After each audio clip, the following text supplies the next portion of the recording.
সুপ্রিয় ষষ্ঠ শ্রেণী, সপ্তম শ্রেণী, অষ্টম শ্রেণী, নবম শ্রেণী ও দশম শ্রেণীর শিক্ষার্থী, আজ আমি তোমাদের জন্য টেন্সের ক্লাসিফিকেশনের মধ্যে প্রেজেন্ট পারফেক্ট টেন্স নিয়ে আলোচনা করব। বিগত দুইটি ক্লাসে প্রেজেন্ট ইনডেফিনিট টেন্স এবং প্রেজেন্ট কন্টিনিউয়াস টেন্স নিয়ে আলোচনা করেছি। এবার আমরা প্রেজেন্ট পারফেক্ট টেন্স নিয়ে আলোচনা করি। চলো দেখি প্রেজেন্ট পারফেক্ট টেন্স।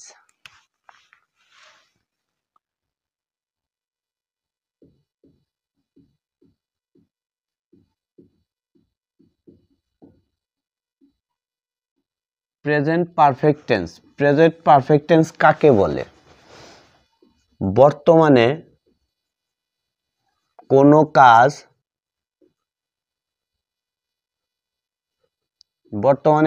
কাজ শেষ হয়ে আছে,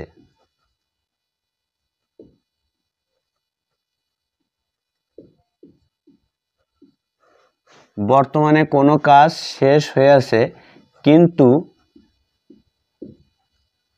তার ফল এখনো বিদ্যমান আছে,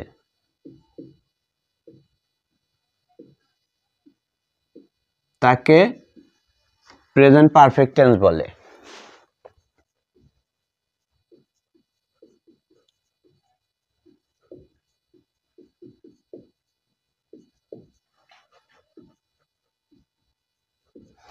আচ্ছা, এবার চিনিবার উপায় যাই।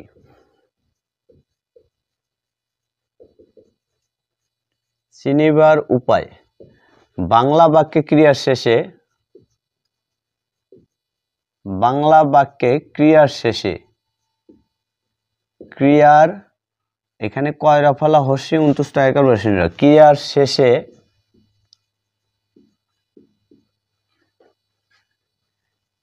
ইয়াসি, ইয়াসো,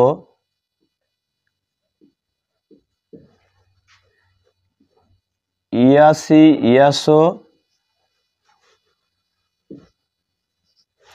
ইয়াসি, ইয়াসো, ইয়াসে, ইয়াসেন ইত্যাদি থাকে।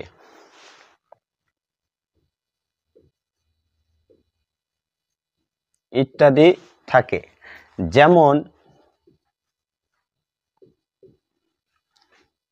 তুমি কাজটি করিয়াছো, তুমি কাজটি করিয়াছো। দেখো এখানে ইয়াসো আছে, তাহলে এটা প্রেজেন্ট ইনডেফিনিট টেন্স। তুমি কাজটি প্রেজেন্ট পারফেক্ট টেন্স, তুমি কাজটি করিয়াছো। এখন আমরা গঠনে যাব। স্ট্রাকচার, স্ট্রাকচারে অ্যাফার্মেটিভ, অ্যাফার্মেটিভ বাক্যটা আসলে কেমন? প্রথমে সাবজেক্ট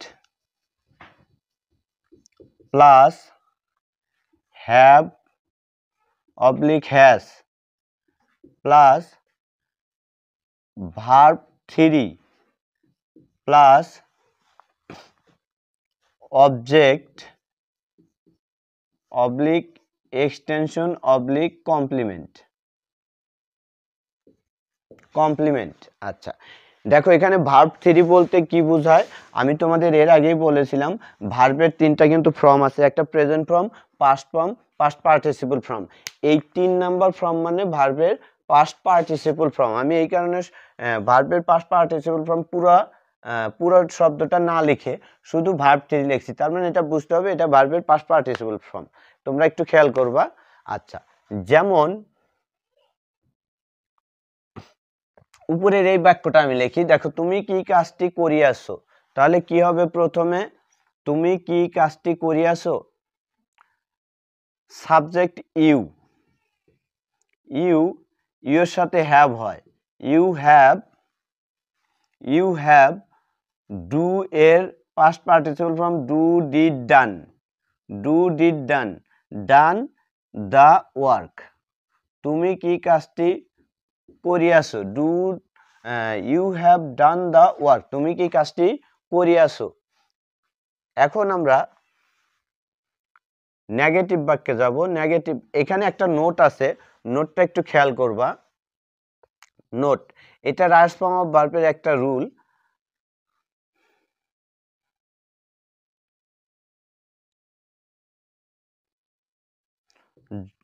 দেখো, have, have,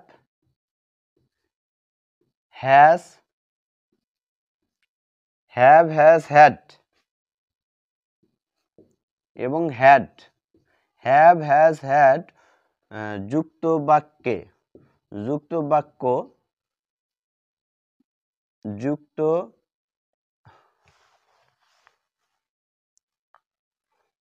সরি যদি কোনো বাক্যে, যদি কোনো বাক্যে, যদি কোনো বাক্যে সাহায্যকারী ভার্ব, সাহায্যকারী, সাহায্যকারী ভার্ব, সাহায্যকারী ভার্ব বা auxiliary verb, auxiliary verb have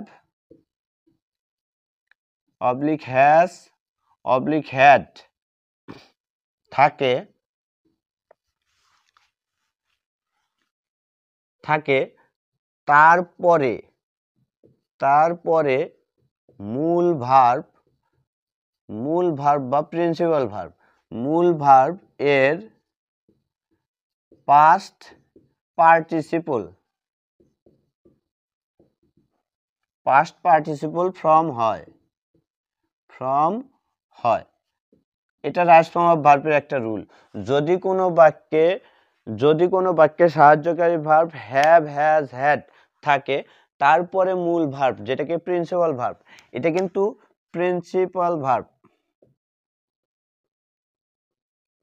principal verb যেটাকে মূল ভার্ব, আর এটা অক্সিলারি ভার্ব,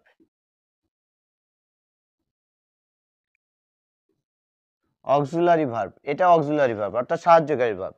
তাহলে সেই ভার্বটা কি হয়, ভার্বের মূল ভার্বের পাস্ট পার্টিসিপল অর্থাৎ ভার্বের 3 নাম্বার ফর্ম হয়। এই যে আমি লিখে দিয়েছি 3 নাম্বার ফর্ম, একটু তোমরা খেয়াল করবে। এবার স্ট্রাকচার নেগেটিভ বাক্য, নেগেটিভ বাক্য subject plus have, has oblique has plus have, has plus verb, negative বাক্য এখানে নট হবে, নট প্লাস ভার্ব 3, ভার্ব 3, তারপরে plus object oblique extension oblique complement, extension complement. যেমন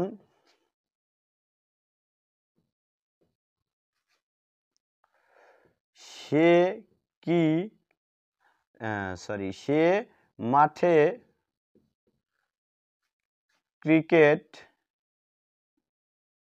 সে মাঠে ক্রিকেট খেলিয়াছে না, খেলিয়াছে না, সে মাঠে ক্রিকেট খেলিয়াছে না। বাক্যটা আসলে কেমন শোনা যায়, তারপর আমি আগে টেন্স বাক্যটা শেষ করি, তারপর তোমাদের এখানে একটা নোট লিখে দিব।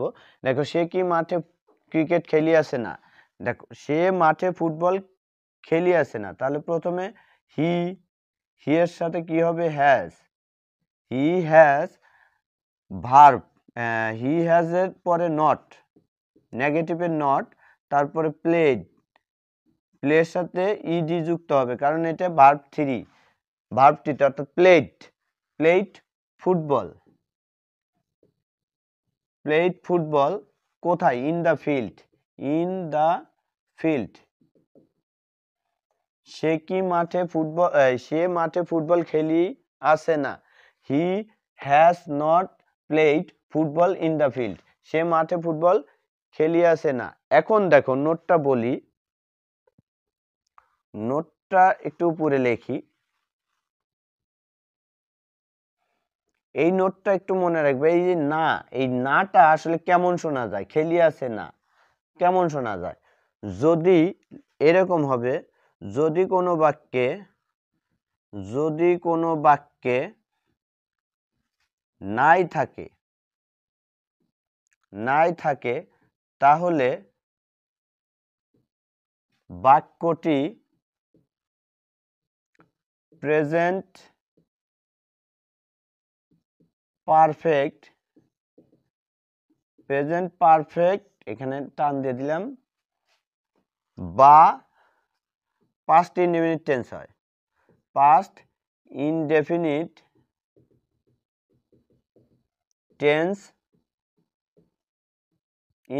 টেন্সে হয়।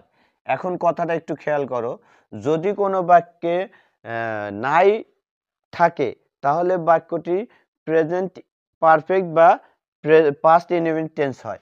এখন আমরা যেহেতু প্রেজেন্ট পারফেক্ট টেন্স করতেছি তাহলে এটা আমরা প্রেজেন্ট পারফেক্টই লিখব।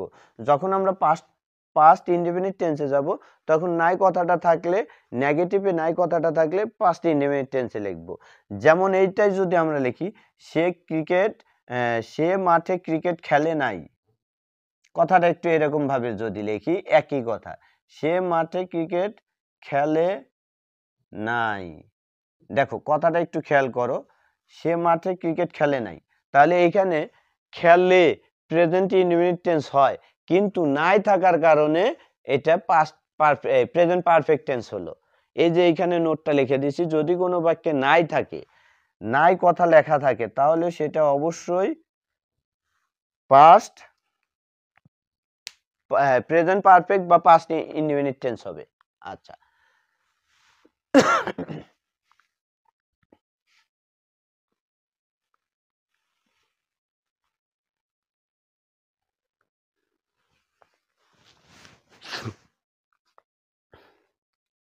আমরা একটু পরের স্ট্রাকচারে যাই, ইন্টারোগেটিভ স্ট্রাকচার। ইন্টারোগেটিভ প্রথমে have oblique has subject plus verb 3 plus object অথবা এক্সটেনশন অথবা কমপ্লিমেন্ট প্লাস কোশ্চেন মার্কস। যেমন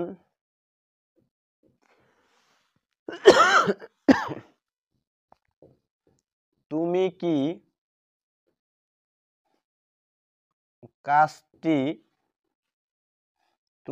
কাজটি করিয়াছো,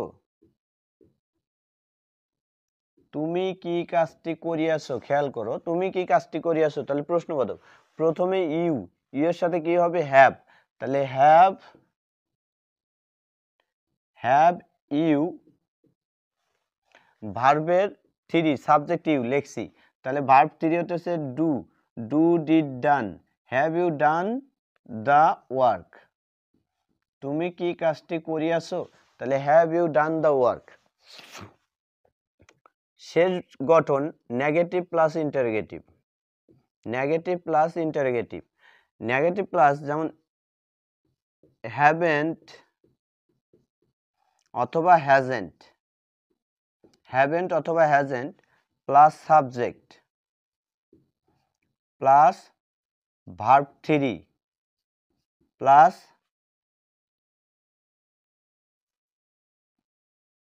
অবজেক্ট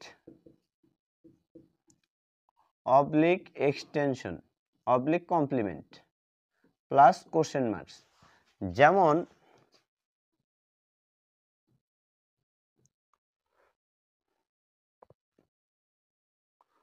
তুমি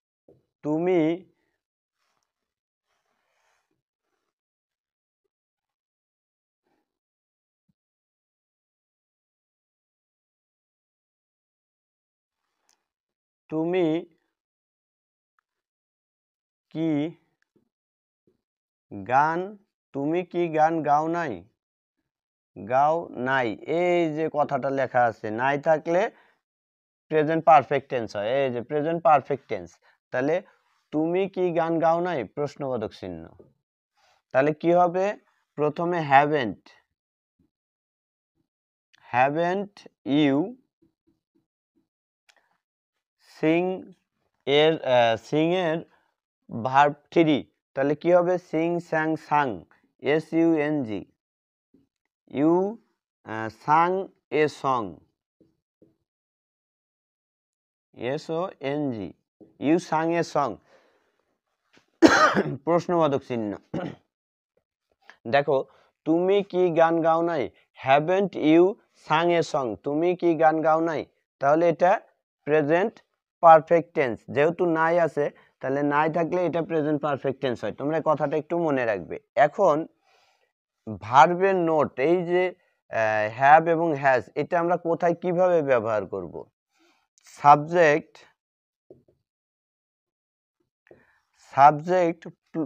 প্লুরাল হলে,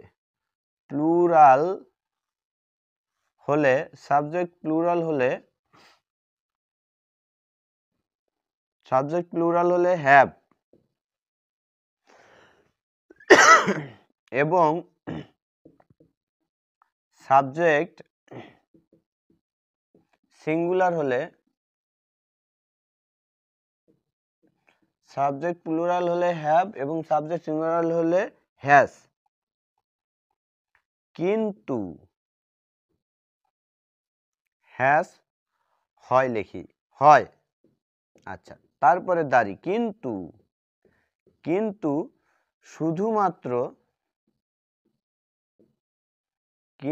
শুধুমাত্র আই ও ইউ এর সাথে হ্যাভ হয়।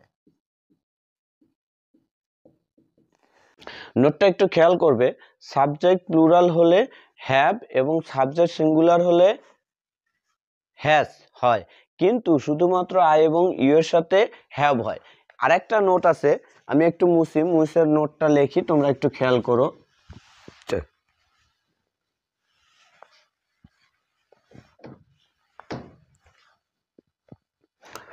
এই নোটটা রাইট ফর্ম অফ ভার্বের একটা রুল, নোটটা একটু খেয়াল করবা। রাইট ফর্ম অফ ভার্বের একটা রুল, এটা প্রেজেন্ট পারফেক্ট টেন্সের ক্ষেত্রে প্রযোজ্য, কিন্তু রুলটা রাইট ফর্ম অফ ভার্বের রুল। যদি কোনো বাক্যে জাস্ট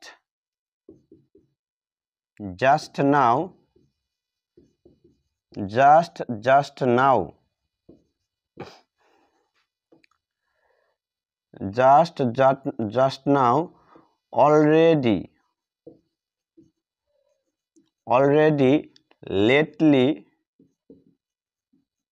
recently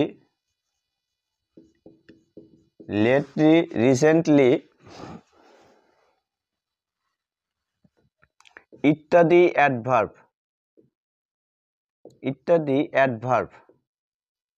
অ্যাডভার্ব এবং so far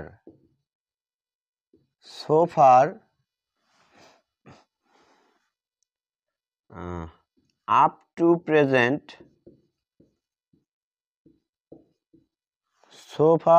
to present ইত্যাদি অ্যাডভার্বিয়াল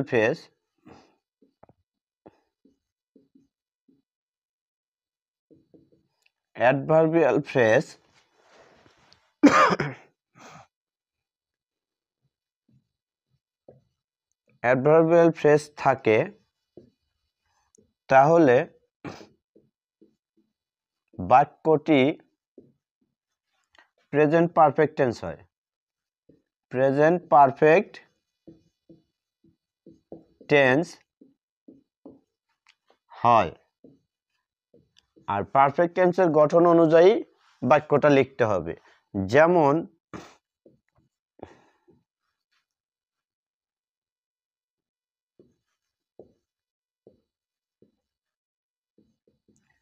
রিসেন্টলি আমি একটু রাইট ফর্ম অফ ভার্ব দিয়ে এটা করে দেই। হি ব্র্যাকেটে come dash from Dhaka. Recently he dash come from Dhaka. এখানে দেখো কি হবে, রিসেন্টলি আছে, রিসেন্টলি থাকার কারণে কি হবে, বাক্যটা প্রেজেন্ট পারফেক্ট টেন্স হবে। আর প্রেজেন্ট পারফেক্ট টেন্সের গঠন প্রণালী কি, সাবজেক্টের পরে হ্যাভ হ্যাজ, হি এর সাথে হ্যাজ হবে, তাহলে হ্যাজ তারপরে কাম, কামের পাস্ট পার্টিসিপল ফর্ম, কামের পাস্ট পার্টিসিপল ফর্ম কি? কাম, কেম, কাম, তার মানে কাম কামই হবে, কাম কাম। ঠিক আছে, তাহলে এখানে হ্যাজ কাম হবে। ধন্যবাদ শিক্ষার্থীরা, আজকের মতো প্রেজেন্ট পারফেক্ট টেন্স শেষ। আগামী ক্লাসে প্রেজেন্ট পারফেক্ট কন্টিনিউয়াস টেন্স নিয়ে আলোচনা করব। ধন্যবাদ সকল।